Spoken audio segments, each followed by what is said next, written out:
The-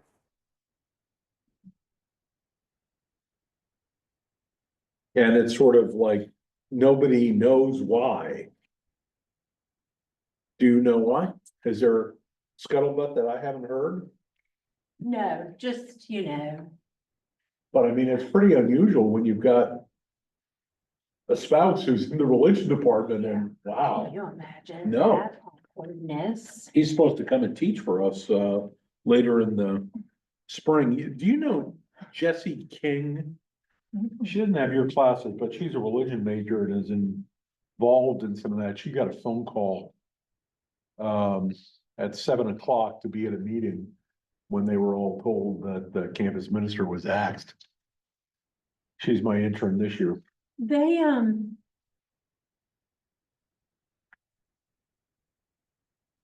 my understanding is that the students and faculty adored her. Right. So. But I guess it blew up on. Remember, it was Thursday or Friday. And so, she was asking me. And I'm like, I didn't even know. I knew her, she was lovely to me, but only in sort of, passing. Yeah.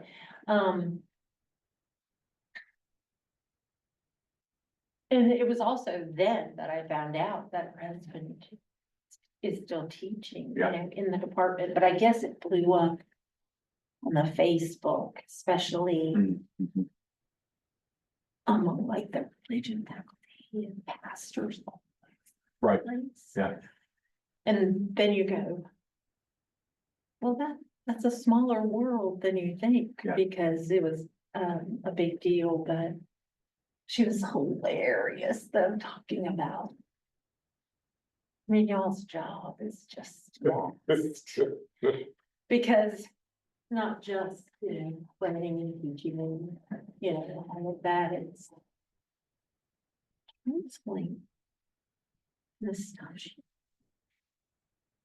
that you can possibly be trained for, Yeah. and so she's just.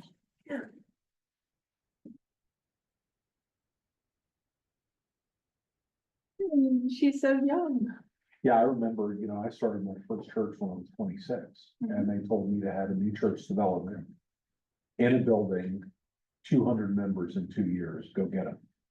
And I'd been, the presbytery bought 10 acres of pine trees, and then I was supposed to make everything else happen. And I came from the north, I didn't have any contacts. All the other new church pastors from Atlanta had been associates at large Atlanta churches and started with, Rolodexes full of people. And I hardly took a day off, and at the end of that second year, we moved into the building. And I closed the books with 191 on the rolls. Whoa. Jesus with the lepers, I'm like, where are the other 9? And I felt like I failed. Of Right, course you did. And, but my son gave me for Christmas this storyboard, which sends you a prompt each week and you write, and then if you do it long enough, they collect those and you put another book. And, last week's prompt was, what was surprising about your first job? And I wrote 5,000 words. Oh, my God. And Amy's like, this is unacceptable. I'm like, the first line was, which first job?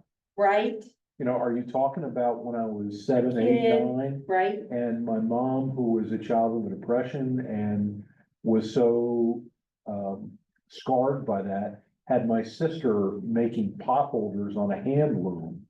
And I had this little, suitcase. And she'd make 10 or 12, and I would take them out and go door to door in the neighborhood as an 8, 9-year-old, we should write a book about that. repping them. And then, or the job after that, which was the paper boy. Oh, yeah. Did that for a couple of years, and then the summer after my mom died, when I was 14, my dad didn't know what to do with me, so he drove me over to the airport. And said, go talk to people as they get off the airplanes and see if you can carry their bags. And, of course, there are red caps who, are doing that as a real job. And if anybody asks you what you're doing, tell them you're an entrepreneur. So about an hour later, I'm in some airport administrator's office who's on the phone with my old man. Airport jail. Yeah, and Pop comes to pick me up. And then, I had a job frying chicken all through high school. And then I talked about all the jobs, first jobs I had in college and first jobs in seminary, till I get to the first job, which is this new church development right out of Isn't school. that crazy? And I said, the thing that I knew was you're never prepared. There's no way you can be prepared for everything that throws at you. So you write, they send you a prompt Right. and you write. And then are you turning it in somewhere? I send it to my son, but the story, it's collected by this storyboard. So it's sort of like when I was on sabbatical and I wrote about 60 blogs when I was on sabbatical, and I sent them here and our guy put them up and all of that kind of thing. So this could get, in fact, we had a guy whose funeral I did last year, and his children had did this for him, and they had a 400-page book. And the thing about it was everything in his life had already been talked through. Those 3 children knew everything about their daddy. Isn't that amazing? It was unbelievable. That's amazing. Yeah. I've heard of it and thought, oh, what a cool idea. Yeah. And then, is it a thing where you have this subscription or whatever it is for a year? Or can you keep going? I assume you could keep going.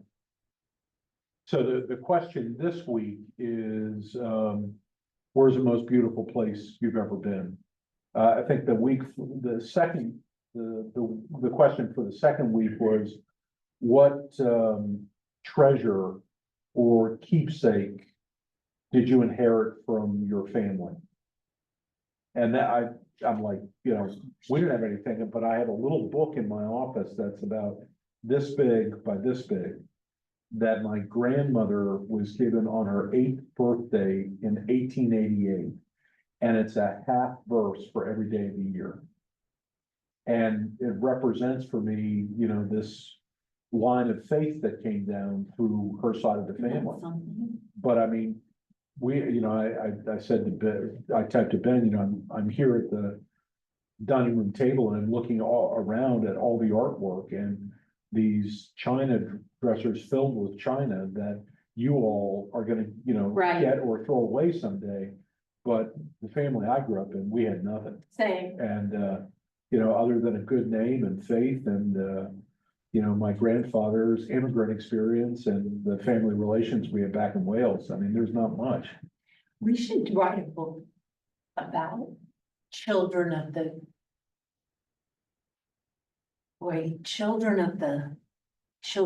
depression or somehow, Yeah. children whose parents grew up during the depression. Right. And the ways in which, yeah, I mean, we all had to figure out jobs by the time, I was babysitting when I was 11. Right. And and that was the point at which my parents said, okay, so you have to buy your own clothes. Right. And, The narrative for me was you'll go to college, but you've got to pay for college. oh, mine too. Yeah, Oh, I really went to college. Yeah. We- Well, my dad paid for my sister, so there were some issues about that. I'll but, bet. Yeah, Ours was like, you could pay your own way, or you can go into the military. And so for a lot of my life, I just assumed I would do that. I would go into the military. I didn't know anything about working my way through, which is what I did. I know, that's crazy. and one of these that I hope get asked are, who are the teachers that influence you? I can't imagine you being an English teacher without having somebody in high Oh, school, gosh, yeah. who not only taught you how to write a damn sentence and analyze a book, but encouraged you to love literature, right? I think of, and in that one long piece that I wrote for Ben, I think about a couple of folks that I worked with who were so important. Now, this woman who's walking through the door had double knee replacement the week before me.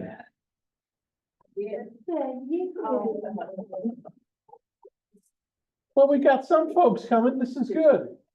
You're great. Thank you. You realize you were having your knee done, I was like, you know, I just I show up for pickleball and say, no, it's.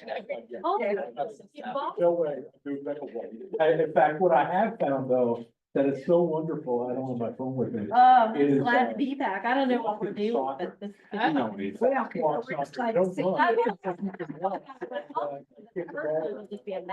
you, I could do that. Happy New Year.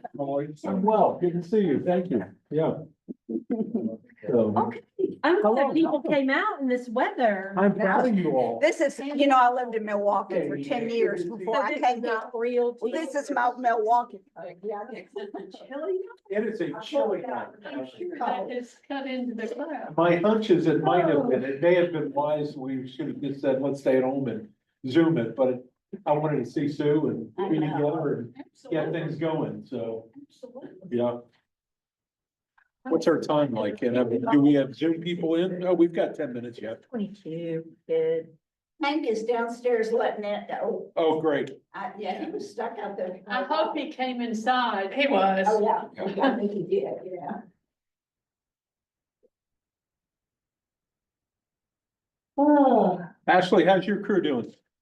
You're good. You're good.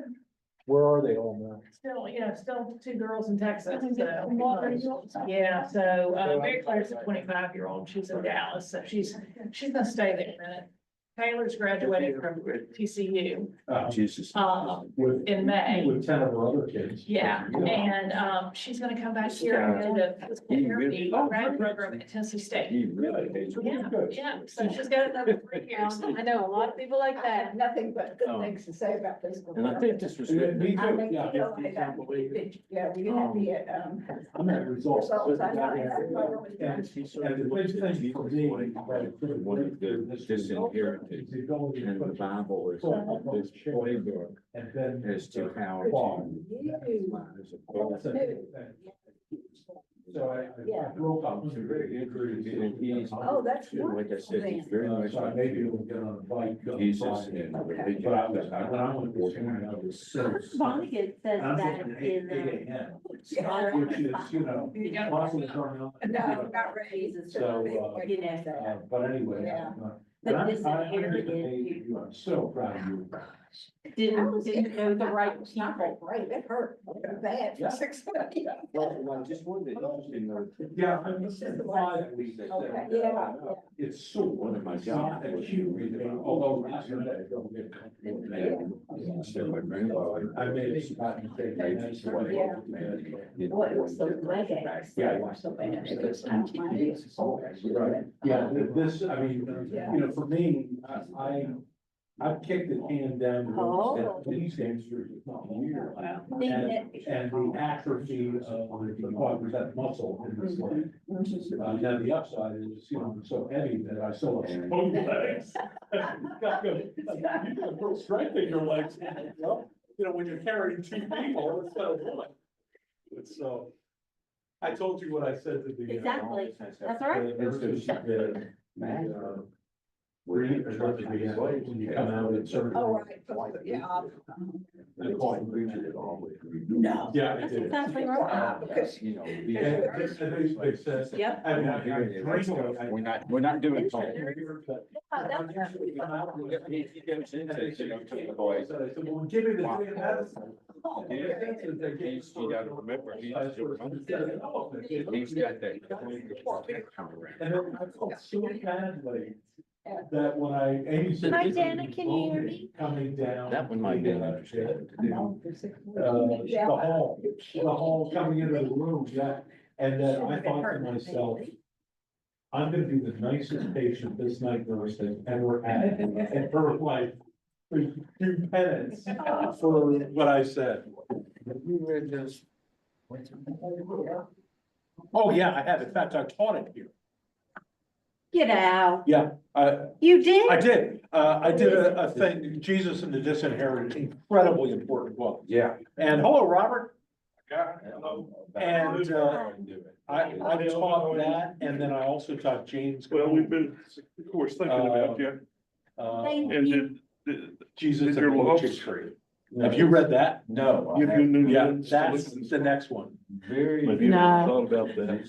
Oh, No? not yet. I'm waiting.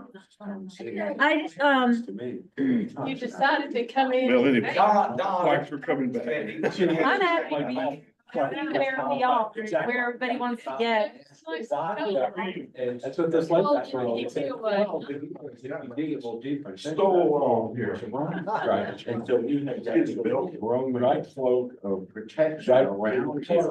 Even if he got thrown in jail, he needed. Right, exactly. Yeah, but that's all the. Yeah. Be happy in Yeah, your. yeah, yeah, yeah, yeah. It's that grandma was like, no, we ain't having any of that. Hello. So Henry was, are there people down there or do you need me to go and keep the door open for them? Don said he would, John Schulte? he said he would replace me. Good. Yeah, yep. How was that game? Yes. And did you? No, no, right. Yeah. I'm glad it was. Things like that, you know, people kind of say, oh, No. no. No, I was totally amazed. Last 4 seconds. Yeah. After you miss that second free throw, madly careering. Tennessee wife to gotta be cheap about plots. Somebody offered me 4 tickets for Kentucky, but I don't think I can do it. All right, what's our time? Hey, Dana Jean. 6:28. 6:28. Hello. Boy, look at you, you're reading the books. Yeah. A little. See his point. Doesn't that look inviting? I am proud of you all for coming out of this weather. We are. Yeah. Is that a Buchanan person? Yeah. Very nice. It's a magnet here. I think we ought to have the stoles of a clergy here, The Kirkin of the Tartan Souls? Yeah. Yeah. You know, I have a picture I could show you. I graduated high school in a kilt. Oh, I love it. I graduated a long life. Good to see you all. Hello. Hi. Well, Well, hey. Hey, well, it may be too cold to snow. Glad to be here. Hey, old man. No, thank you for that. How are you? Well, now the Baileys are here, we can get started. Wait a minute or two more. what door are we expected to use to get to these sessions? These are the back doors and, there is a code. And, thanks, Tom. I'll get the class started and I'll go down in case anybody else, comes in. And give us the code in due course. Is there any door to the church that is not unlocked, that is not locked at this time of night? No. Yeah. Yeah. So, the having the code is a critical It's thing. key. And, I unfortunately have a key, and so I never know what the code is. The same as the big call the church. No, there's an adult age code. Oh, well. And I can tell you what it is because and my secretary usually makes bookmarks with the code on them. Which is a great idea. Bookmark. Bookmarks with them in, yeah. Well, Hannah gave me a code for me to get in Sunday school class without having to walk 3 blocks around the building to. Are you find gonna the door give it that's to open. us? I am. I have it if you don't. What I got. I'm looking for what I sent you, Dana Brooks. Library room. 16932 pound. 16932 pound. Okay, 16932 pound. That doesn't, you probably should send it because there are more people Got it that will right. need it perhaps next week. I don't think we have a dinner next week, so the door will be locked. Right, we don't have a dinner next week, but in February, every 9-3. Wednesday night in February, there will be a dinner. If you want to sign up and have dinner ahead of time. 3-2. So, It also gets you in the door. yeah. Well, Sue, we are so glad to have you back with us. I'm happy to be here. We know this has been a hard season. It has. And that there are ways that you've invited us to kind of help honor Meg, but they're in the fall. Yes. Yeah. Do you all know about that? Not yet, I haven't told them yet. Okay, so at the beginning of October, so there are two things. At the beginning of October, Belmont is gonna do a 2-day kind of memorial, but it's gonna be kind of action-packed, and on Friday is like student day, and then Saturday is more grown-up day. And I sent guys some information, and of course, I'll update you all and send you.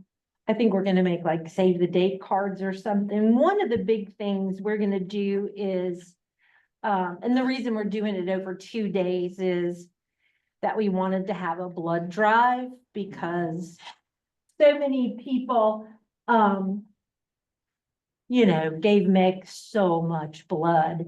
And so that was one way of paying it forward. And then the other is we got an endowed scholarship, That's great. but now the rest of the world, I've learned so many things. Do you all know how those things work? Huh? I gotta go to choirs, step it in. We'll come in and we'll sing a little something. Sit down for a bit and then you can leave. So the way endowed scholarships work is because we thought you have to have $100,000. And we thought that meant, oh, I'll just ask 100 people for $1,000. Surely between all of us, we can figure that out. That is not how it works. It has to be 2 people, 1 person, 2 people, at most 3 people. To give 100,000. To make up, to get to 100. So just through a series of coincidences, Mike Curb offered to do the first 50. And of course, he doesn't have anything to do with, the arts and sciences. He's the music guy, but he happened to be friends with Meg's father-in-law, who was a journalist for the Tennessean for his entire career. And so he said, I'll put down the first half if Belmont will match the second half, but there's a rule you can't do that. So we were like, who do we know who has that kind of money? And it ended up where this anonymous donor came up with the other half. So we were really, really blessed by that. But all that means is that's the base. This must all have to do with taxes and stuff. Y'all will probably know more, lawyers and people. That's just the base amount. So now we can ask people to give whatever they want, and then the student who receives the scholarship will get more money based on that. So that's one thing, but the celebration kind of memorial, I'll tell you about, and we're trying to think of things to do, but everything's just sort of to honor her, but to do the things we know she would want us to do. And that scholarship was a big one, and then the blood was another. So bring your children, your grandchildren, whatever. Yeah, it was utterly unexpected. That was something that was not supposed to happen, and it just happened like that.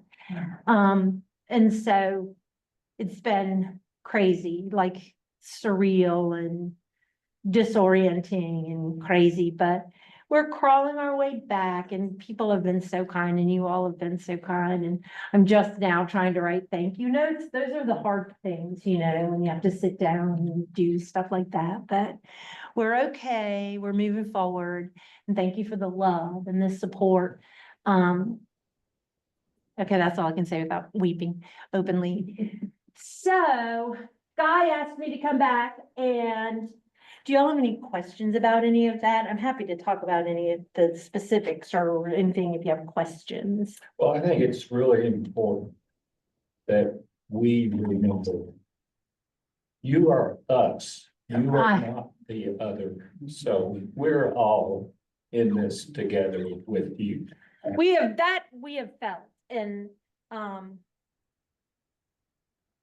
thought about that on the way over, thinking about community and people coming together in terms of this book.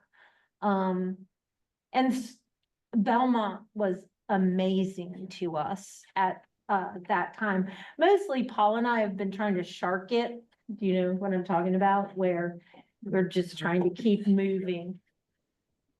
Because if we don't move, then it's the still spaces that are the hardest. So, I mean, I only missed 2 days of school because I felt like I needed to be in that space with the kids.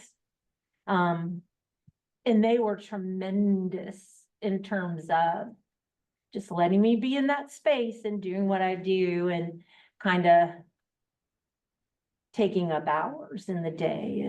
And they were so kind to her husband. They gave him her salary for the rest of the year, and like stuff, unprecedented sort of stuff. So we were really lucky in that way. But we've got a grandbaby now, so that's, that keeps you going, How many months old? 9 months? No, she is 14 months. Wow. And so now she's just fun, you know what I mean? And so that's helped a lot. But we're crawling back. We're determined because Meg would demand it. Do you know what I mean? She was very stubborn. And so we're just doing that and being a family and trying to get by. It's been harder for my kids, actually. I think in part because it utterly was not supposed to happen. That was not supposed to happen. And so they were blindsided in a way that only young people can be, you know what I mean? So we're in there, we're crawling back, but I am happy and so grateful to be here. Now you guys have to just tell me what you want to do. So we started this book, but it was in September. So I don't know, do we start over? Yes? Yeah, I think so. Because we have 6 weeks, so we can start over. And tonight can just kind of be review to bring us back to or close to the space where we were ending, which was in the grocery store with Doc. Here, go ahead. And I'd be interested to know how many of us in the room actually saw McBride when That he was was my- in town. Yeah. I had 2 things I wanted to ask. One was, number one, how many of you did see him when he came to Nashville? Oh, you went twice. No, I just went and enjoyed it. We went twice. You went, We would go 4 times. you would? Okay, tell everybody what that was like, because by then you had finished the book. And so what was it like to see him? He came, the 2 times we saw him, he came with a musical program. And he read from his book and different people sang and played jazz, but as from what I understand. And the whole atmosphere conveyed the theme of the book. Getting together, working together, because we're different, we shouldn't separate ourselves. Listening to each other, community. And at the end, he had us repeating, we're gonna be all right. And Oh. he said it over. Everything's gonna be all right. That's sort of Kept amazing. that beat going. So was it the same, the 2 times that you Yeah. saw? You didn't know that. but Essentially. yes, it was. But it was worth it to see it. The dinner the night before and then the In high school, and then at the library. presentation the next following day. And you also have to remember the time that he was here because it was right after the election. Oh, Yeah, you're right. Really nervous and And that was the message why. was everything's gonna be all right. that is amazing. Yeah, it was that weekend right after. Yeah. Whoa. I think so. Yeah. It really surprised me. I went in expecting a lecture and, you know, all of a sudden there's all this music and it was, I mean, it felt like the book in many respects, or like his writing. You know, that it's this weaving together of stuff. And so I really appreciate it. I mean, I've read a number of his books and I knew about his history, but this was so different than anything that I expected. So he read from Heaven and Earth Groceries. Yeah. What he would do is they would do a musical piece and then he would read a passage. And then they would do another musical piece and then he'd read a passage. Did the passages seem unified in some way? Well, he sort of, it acted as sort of a summary of the. Ah. So he would kind of explain part of the plot and then read a section, literally from the book.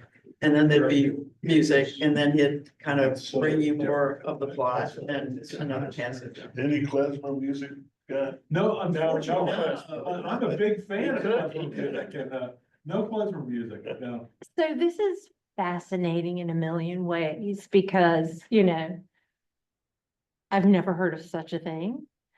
Yeah. But it sounds delicious. It was like going to church. Yes, And at that particular day and time. yeah. The tonic that we all needed. And sort of going to church in the way he describes in his interviews, what he wishes church really was, right? And the music, a lot of the music was sort of out of the Black spiritual tradition. Yeah, And jazz. yeah. So improvisational or not? They had one woman who was a young woman, white, who was, just a straight up jazz singer and not improvisational, but, you could see her on I would say somewhere in New York. there weren't a lot of sections for musical improvisation. It was pretty structured. Yeah, What they that's what it did. sounds like. But the playing was just incredible. Well, McBride was a professional saxophonist, right, from Oberlin. And he played. Yeah, it was great. Yeah, this is awesome in a And, million ways. that was actually my first time in that space in the MLK. Oh, really? What a huge auditorium. Oh, yeah. Slam. It was packed. What a fascinating place for Yeah. him to choose as Yeah. well. Yeah, one of my kids went there and yes, it's a big space. Yeah. Well, this makes me happy in a million ways and seems like exactly right. Could add, one thing for anybody, I've read just about all of his books now, but I didn't know him at all a year ago, at all. Mm-hmm. And I still think Deacon King Kong is the best Mm-hmm. myself. And I finally read The Color of Water. And if you've not read that, go read it, right? Because all of his books have a lot of biography in. Right. And Right. Helps you understand. it helps to understand. But that's What his he's first, doing. and that's really the fountain from which all the rest. Yes, spread. right, exactly. Well, and that book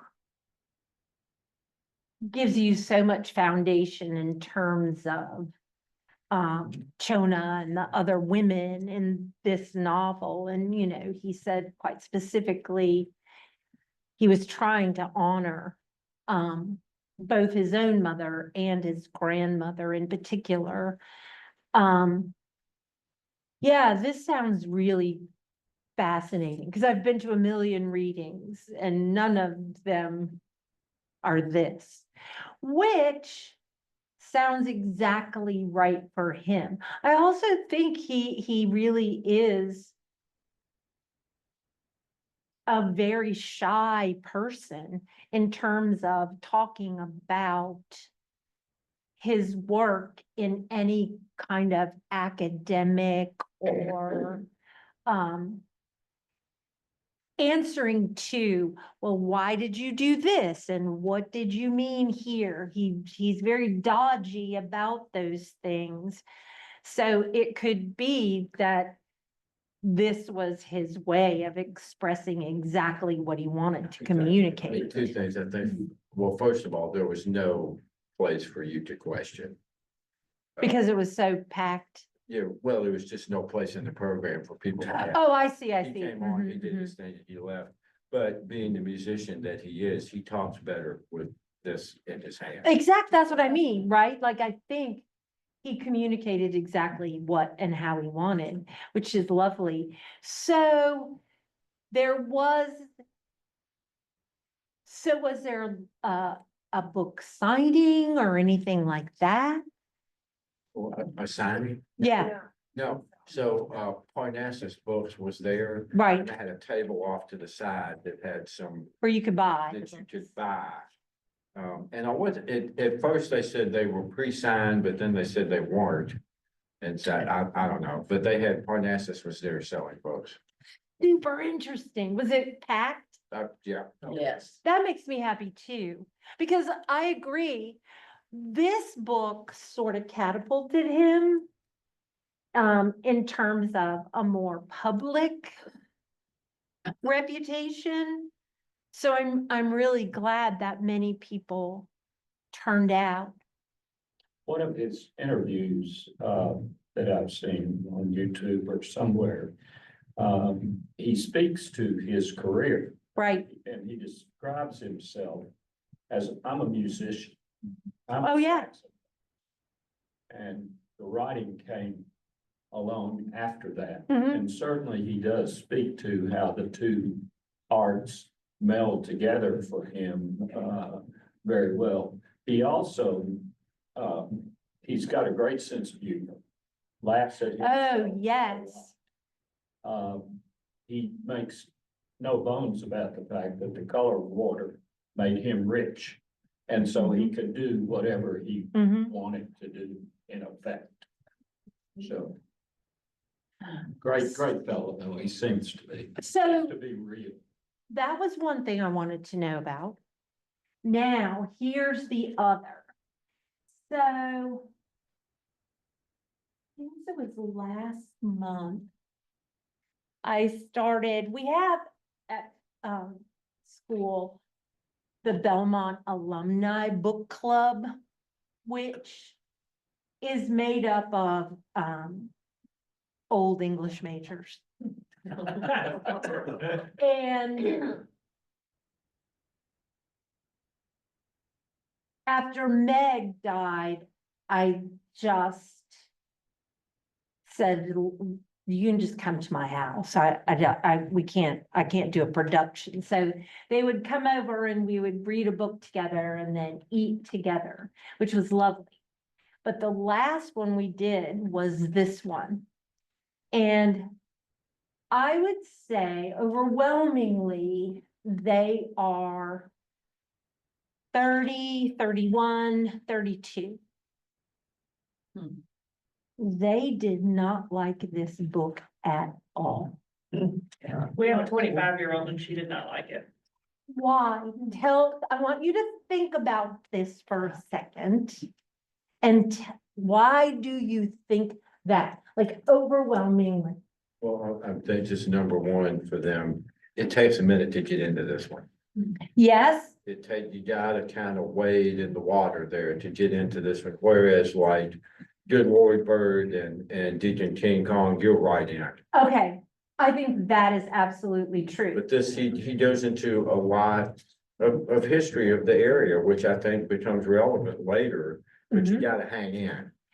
I agree. In the beginning, I think is or can be disorienting.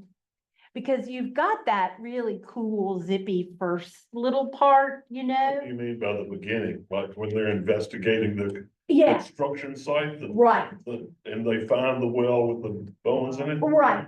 Like they let, So that's. So the they sep- got you that's the there. 70s. and But then, then they go back and give the whole the history of the 30s. area. and then there's all this Jewish language and reference that these little, you know, Belmont Baptists were like, yeah. So that's one reason, but that wasn't the big thing. What do you think? Because I know a lot of people in this group loved this book.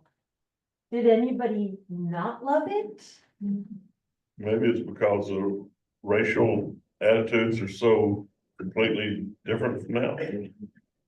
Nope, that wasn't it either. I was kind of stunned, like stunned in a way where I was like, oh, now what are we gonna talk about? You know, Well, he turns, I don't know why, I'd be interested to hear Yeah. what you heard from a daughter, but he does turn all the characters kind of inside out, I Okay. think. what do you mean? Well, the way they present themselves first is not usually who they turn out to be. Or who you think they ought to be, I think. Mhm, mhm. So that could be kind of disorienting too. And as Ray said, it doesn't present itself in a very rational way. It's not your way. Okay, It's not a linear book. no, But these no, books are no current postmodern. novels are. No. That's what they all do. So that didn't bother them. What did you hear? You know, I was just trying to, I don't think she really articulated why she didn't like it. I was actually encouraging her to log in and listen to you to have a different perspective of the book, but clearly she's So not on here, so.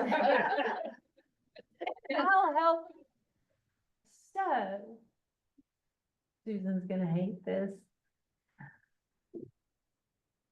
They thought it was too sentimental. Frequently. That part of what, you know, McBride says over and over and over again is he likes to write books that make people feel good. Which is part of what we'll get into, you know, like what is it that makes people feel good about this book? And that made them feel like it was too clean. That is, everything gets wrapped up in this really tidy little bow, which is not their experience in the world. And so I was, I wish you could have seen me because it was not what I was prepared for, you know what I mean? And so Well, I mean, I will say, at the end, you know, after Son of Man gets killed, things do kind of seem to move along at a clip there to kind of wrap it all up. yes, they didn't like that at all. And they also. What do you want? I know, but well, I want, as we move through the novel in the next few weeks, because I want to do it kind of, and now I have more time that we can kind of do this more slowly. I want to think about that, right? I mean, do you think that it was because up until that point, things had been so detailed? And then all of a sudden, Maybe.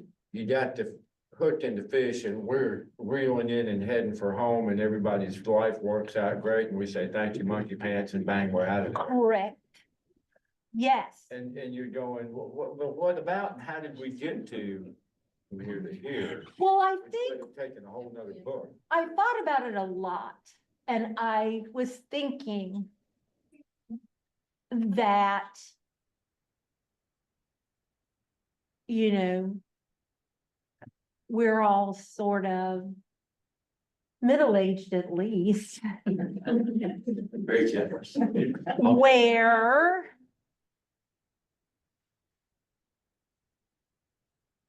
it's almost as if there are two generational streams looking for hope in different ways. And what I mean is, most people, I think, our age, like the idea of reading a book that makes you feel like everything is gonna be all right.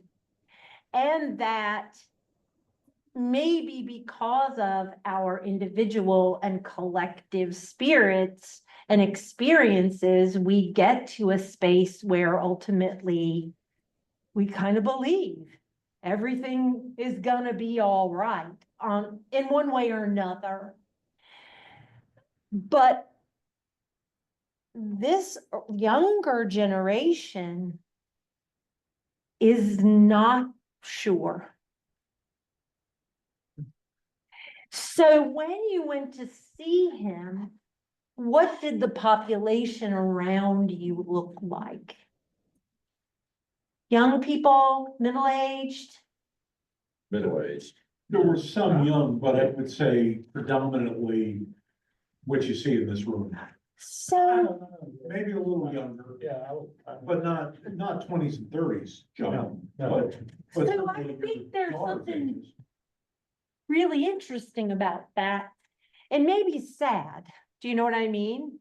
Sad for the postmodernists. Yes, that's what I mean, that right now we're in this space where I know them and have known them, you know, since they were, 17 years old. And I know they're looking for everything is going to be all right. But their life experience is sort of suggesting that might not be true. And that, that kind of ripples out. I was also thinking about that in terms of, and Guy knows this, I'm sure, I've heard it a million times in the past year from Belmont, that not as many people are going to church. Certainly not that demographic, right? Or not that many or more young people are not wanting to go to a Christian college because of that particular label.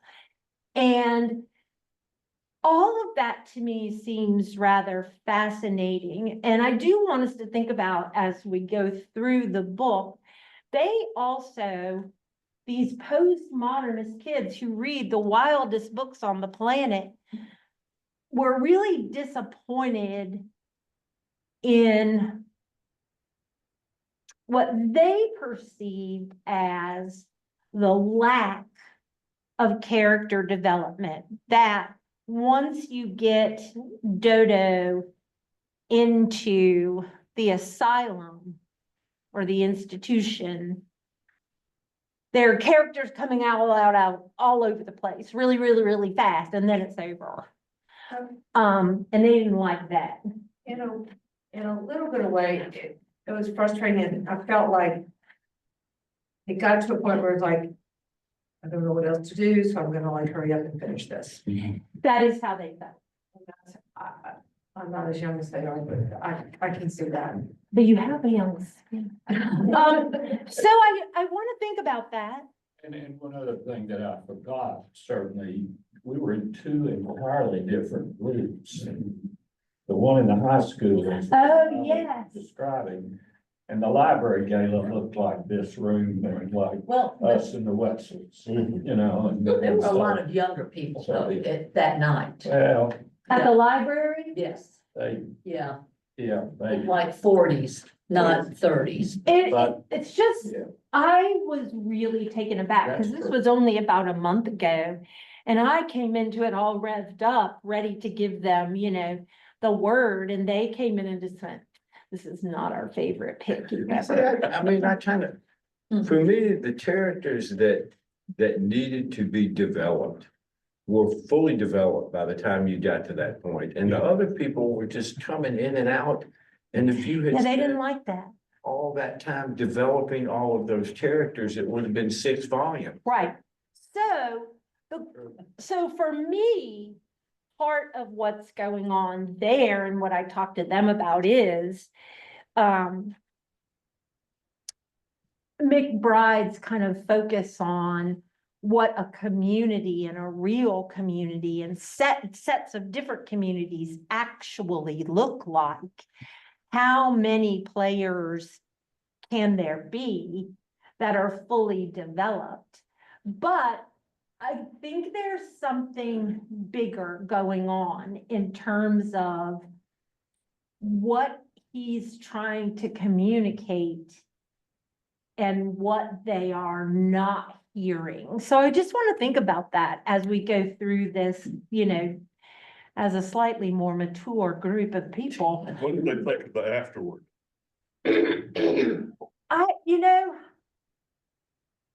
They sort of saw the entire ending as this. Time to go, time to get done, gotta be finished. I was most moved with the afterward, his thinking, Oh, yeah. Oh, that was my favorite part. yeah. But I think at that point, they were done. they were done.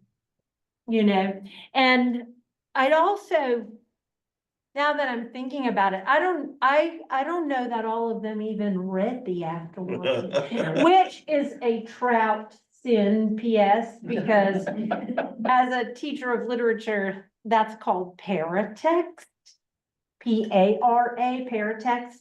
I think you should always read introductions and epigraphs and afterwards, because usually they really matter.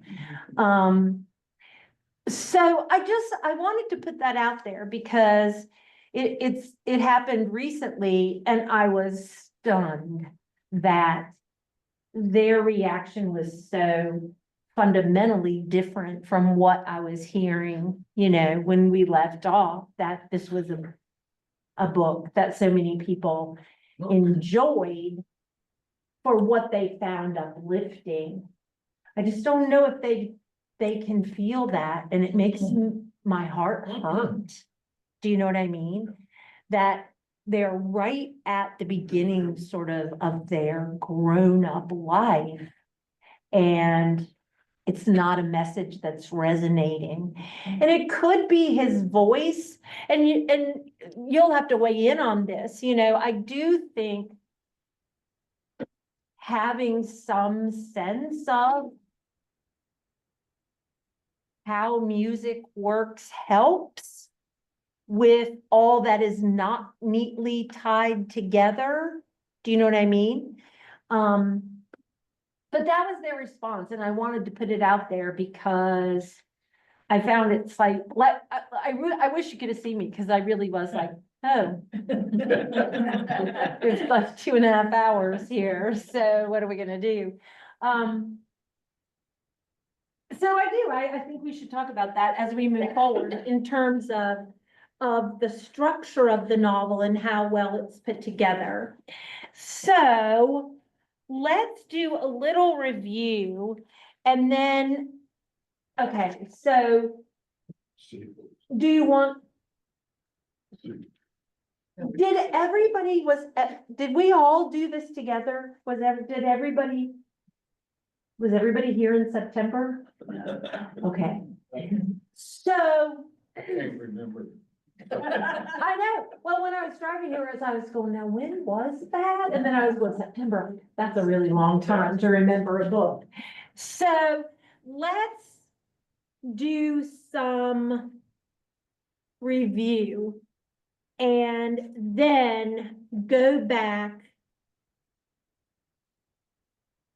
let's just start with the first chapter.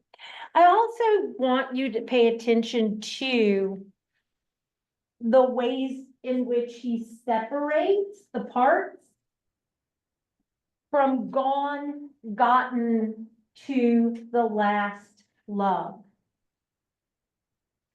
I don't know how anybody could skip the epilogue, but don't if you haven't finished. Because I think the ways in which he titles the parts also have a message, okay? So we begin with the hurricane. And I think you're right. The hurricane is a really good hook to draw people into a book. Yes? Yes. Why? What happens? Oh my gosh, can y'all not even remember? You want me to tell you?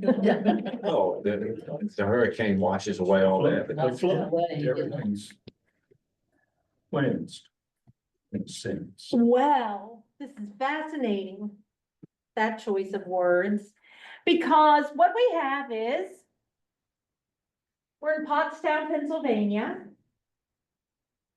and there's a skeleton found, which is a great hook. It's, sentence number 1.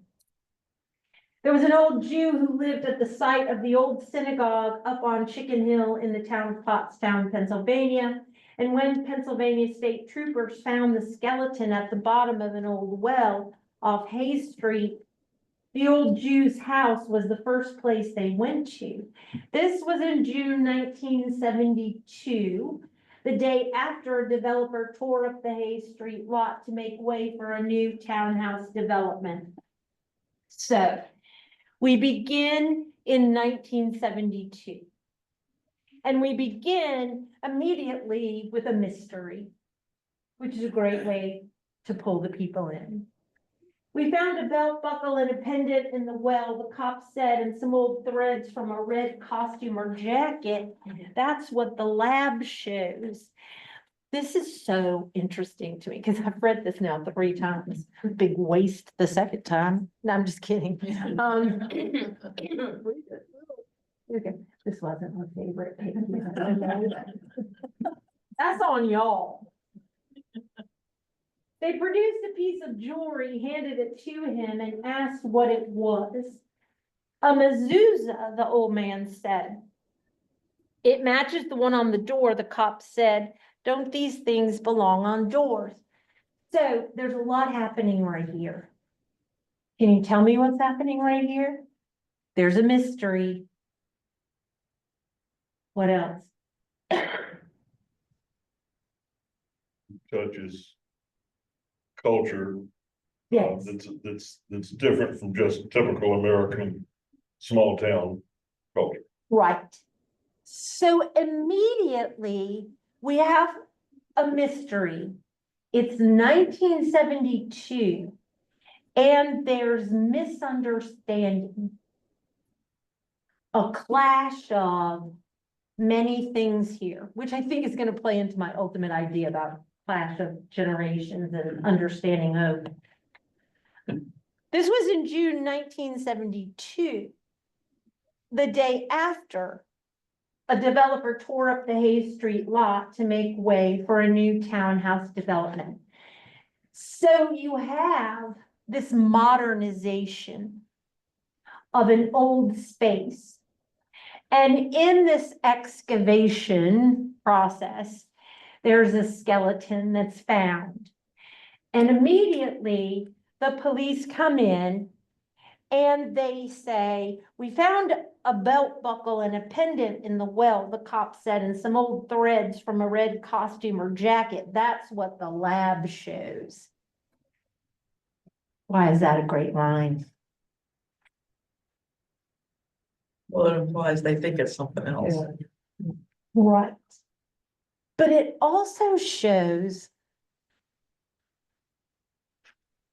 the ways in which since the late 70s, 80s, 90s, and even now, this idea how dependent we are. I think that they're saying there's more to this story than what the lab says. Yes. There has to be one Dateline fan in this group. That as we continue to modernize or progress, which is one of my least favorite words, truth becomes based on forensics, yes? What the lab says. And so you have mystery and this kind of clash in understanding that's not just cultural, but also just this kind of fundamental understanding about what we're even talking about her. And we're not even out of the first 2 paragraphs. That's smart writing. That's not some guy diddling around who doesn't know what he's doing. They produced a piece of jewelry, handed it to him and asked what it was. A mezuzah, the old man said. It matches the one on the door, the cop said. Don't these things belong on doors? So you're getting this kind of not just generational clash, this whole notion of what is truth and where does it come from? And this kind of misunderstanding that is cultural and even potentially racial and religious. To hear the old black women of Chicken Hill tell it, white folks was jumping off their rooftops in Pottstown like they were on the Titanic. Oh, sorry, I skipped a page. So, oh, this is the very important line I skipped. On page 4, the old man shrugged. This is also fascinating. The old man shrugged, like, it's no big deal to him that the mezuzah is not on the door. Jewish life is portable, he said, and this becomes a very important line that we did talk about last time, in terms of the kind of portable way in which Jewish culture has continued to preserve itself or persevere. The inscription on the back says, home of the greatest dancer in the world. It's in Hebrew. You speak Hebrew? So there's a bunch of stuff going on here. So we're being kind of put in to this genre of fiction, detective fiction. And you are watching detectives trying to figure out what's happened here. But at the same time, as a reader, you are being put in the position of the detective, because pretty soon this saying, this inscription is going to reveal itself to you. But even in revealing the inscription and who it belongs to, are we getting to the truth of the matter? Okay. So do I look like I speak Swahili? So there you get the first little, we've already seen kind of a clash in understanding and maybe culture, but here you get, there's something racial here, right? From the authorities. Answer the question, you speak Hebrew or not? I bang my head against it sometimes. And you're Malachi the dancer, right? That's what they say around here. They say you're a great dancer. I used to be. I gave that up 40 years ago. What about the mezuzah? It matches the one here. Wasn't this the Jewish temple? It was. Who owns it now? Who owns everything around here? The old man said. He nodded at the immense gleaming private school seen through the dim window, the Tucker School. It sat proudly atop the hill behind wrought iron gates with smooth lawns, tennis courts, and shiny classroom buildings. They've been trying to buy me out for 30 years, the old man said. He grinned at the cops, but he was practically toothless. save for a single yellow tooth that hung like a clump of butter, that's a great line, from his top gum, which made him look like an aardvark. You're a suspect, they said. Maybe what? Suspect, he said with a shrug. He was well north of 80, wearing an old gray vest. It's such a rich opening. Do you get it? So much of what, so the chapter is suggesting what is happening, but also, and this is what I do love about how this book is written, it goes like this instead of in this linear fashion. Because once you finish the book, if you come back to it, this whole first chapter is so much richer. The attitude of the dancer, the old man who's like, whatever you people, you know that in this modernization, this particular space has changed significantly, right? In 2 pages.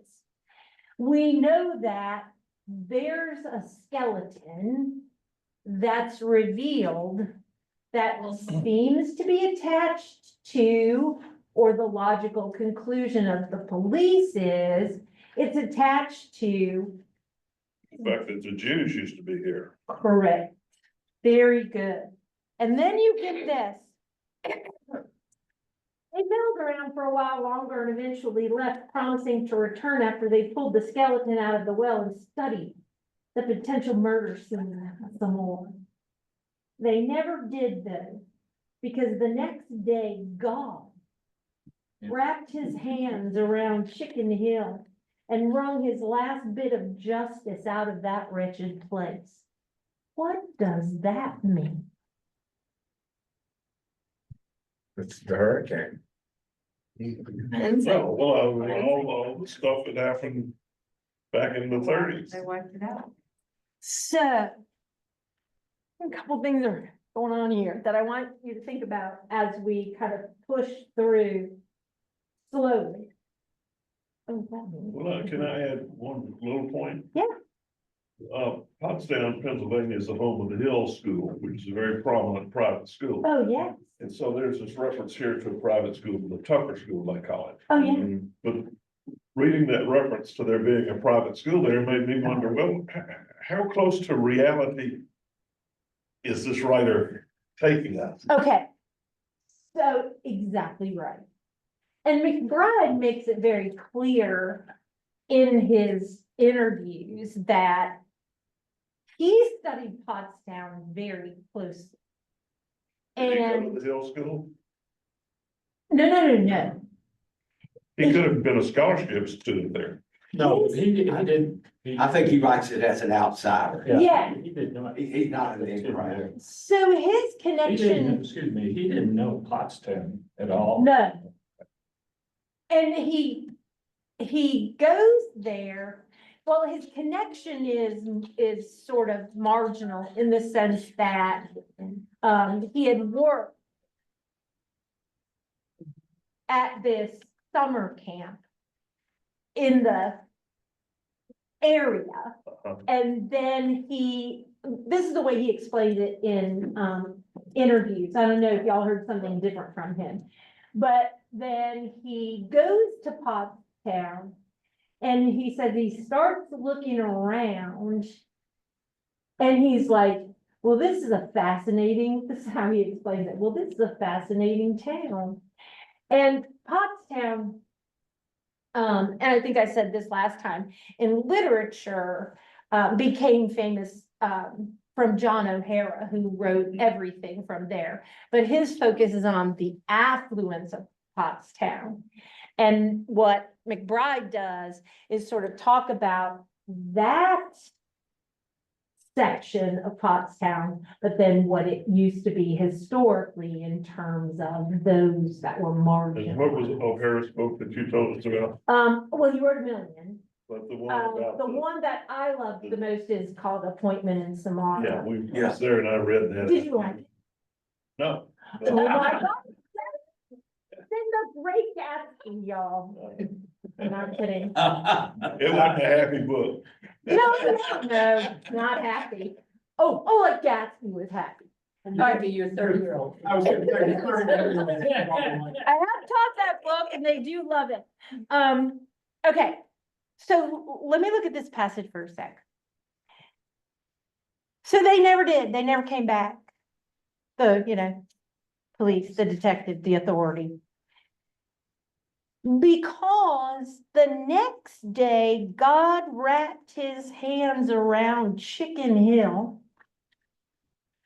and wrung his last bit of justice out of that wretched place.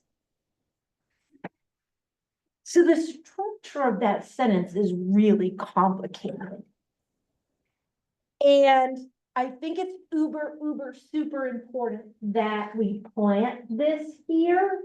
Because a lot of what McBride does is plant these nuggets along the way and then comes back and around. He says, or the narrator says, God wraps his arms around Chicken Hill, which seems like an act of what? Like if I just said God wraps his No, arms but is around it arms or hands? Hands. hands. See, and that's a whole different thing. What do you mean? You wrap your hands around somebody, that's a lot different than wrapping your arms around. You're exactly right. Get them around the neck. So That's not necessarily so, right? Because God's got the whole world It in is. his. God and all And that. that's a Negro spiritual. yes, I don't think that that's the context he's Okay. using. but look, y'all. The next day, God wrapped his hands around Chicken Hill. Okay, so first of all, the suggestion is there's an intervention here. Doesn't say the next day the weather turned to crud, right? The next day, God wrapped his hands around Chicken Hill and wrung, That's not a happy, yeah. I don't know, wrung his last bit of justice out of that wretched place. The hard part is the hands and that he wrung his last bit of justice out of that wretched place. You gotta read the story. So, part of what I think we have to keep our eye on is if God is wringing the last bit of justice out of Chicken Hill, is the suggestion that he is getting rid of justice or bringing justice? Because as you make your way through this novel, justice becomes an operative word and concept. And it is not easy. In the Bible, justice and mercy are paired together all the way through. And they are point counterpoint. And what is God about? He's a just God. No, wait a minute. He's a merciful God. He provides mercy. Yes. So I don't know whether we can say that that's at work here, but it seems to me it could be. It could be. What part of what I think my 30-year-olds were grappling with was this idea of justice in the novel as it works. In other words, what does justice mean? What is the nature of justice? What is the cost? Like, what kind of justice are you talking about? Exactly. Is it man's justice or is it the justice of nature? Or the justice of God, or how are those different, or how do they coalesce?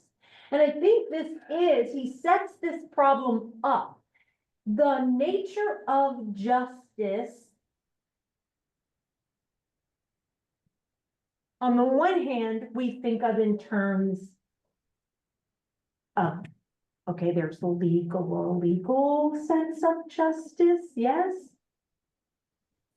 And I love that you're saying how justice and mercy are always sort of paired. Because justice changes in the Bible, doesn't it? And then, P.S., that's the Christian Bible. And we're also working within a culture that focuses on which testament. The Old Testament. And is justice the same there as it is in that new one, right? But then there's also social justice, yes? The ways in which this town and its oppositional group work together to maybe get justice. But again, what kind of justice are we talking about? I just think it's fascinating because the story is kind of told retrospectively, yes? It's 1972, here's a mystery that the detectives are on in all of their, brilliant detective ways. And then God shows up and wrings the last bit of justice out of Chicken Hill. And I think that's going to be a line that we're going to have to come back to as we work our way through. And then you just get nuggets after nuggets. You've got the Son of Man here, the evil fool. So they're not just binaries, right? Or concepts that are paired together. They're also oppositional. Son of Man here is different from how we think of Son of Man, most of us, in a Christian context. And I think part of what McBride does in this book really, really well, which might have also been I think this would be a struggle for a lot of readers. He's working within more than one faith system here. No. Yeah. And that is really hard to do. Well, first of all, it's hard to pull off. Second of all, most of us only know one, if we know any at all, yes? So we've got to be careful as detectives as we work our way through. So next week, let's see, because Guy has given me enough love to kind of go through this in a deliberate manner, which is, my favorite.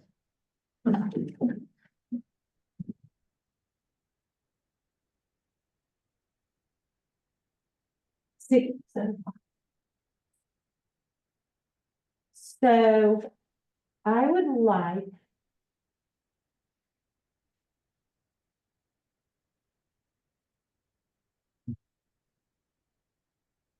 to get through most of part one, at least the first 7 chapters. Think we can do that? Sure. And I know some of you have read this already, but I want you to go back and start doing detective work and see what because I know I sort of left you right in, almost in the middle. How many of you went on to finish the book after? 1, 2, oh, that's a lot. Have you ever gone back and read again? I went back to find out about Moses and the coal. I want you to, if you'll do it, if that's what y'all wanna do, that's what I'm happy to do. Because I'd like to go through it deliberately, and it's always different the second time and the third, which is another thing I always try to beg my So students. while we're sitting here, I Googled Hurricane Agnes. Yes, It was a historic hurricane. It came Absolutely. through in June 1972. In today's dollars, it caused over $22 billion worth of damage in Pennsylvania. My folks grew up in Wilkes-Barre and right on the Susquehanna. And we went up, I was 12. We took food up to friends of theirs the day after floodwaters subsided. And to see, lines on the houses, and it was incredible. My first church in my Alpharetta Presbyterian Church, I had a seminary friend who had served a church in Kingston, Pennsylvania, right near Wilkes-Barre. And it was a combination Methodist and a Presbyterian church. The little smaller Presbyterian church had a Gothic sanctuary with Tiffany windows, but it never came back after Agnes. So the church got the windows and got the pulpit. And as I was starting the Alpharetta church, she called and said, "We got this old pulpit in the basement. Do you want it?" Yeah. And it was there were a number of Welsh Presbyterian churches up there. My grandfather was part, and I took it in part because my grandfather may have been, in that church, in that pulpit. yeah. And that's still the pulpit of the Alpharetta Church. Is terrific. Well, now I'm gonna go home and do research. Yeah, I tell you one thing that's also fun to look at, if you can, Google tonight, Susquehanna River, Wilkes-Barre Memorial Bridge. It is ice and not flat ice, jagged ice. It's incredible. Like right now? Right now, it is, my best friend in ministry, Bill Carter, has a church just north of there in a little town called Clark Summit, just on the other side of Scranton. Like I've always heard of Hurricane Agnes, Oh my God, it was unbelievable. but I never think of Pennsylvania with hurricane. It's like Chapel Hill and hurricane, right, you know what yeah, I'm saying? In a little town called Dallas, Done. I remember a cemetery, part of it got washed away and coffins were, Oh, yeah. going down the river or down where the mudslides were. It was unreal. You can also get that lecture, the music lecture. I was at gonna ask Martin about Luther that. King. It's online, because I watched Like- half of it today. Like at MLK, like, do I go to the Martin Luther King, the I school? think I just Googled James. Yeah, I'm totally gonna do it. yeah, it's really good. Just go through it. Well, thanks for having me back, and I'm glad to see you all. Thank you for the love. The Presbyterians do not come off well in this book. They're not mentioned much, but they are. We are, you know I'm gonna point that out. Have a great week, stay warm.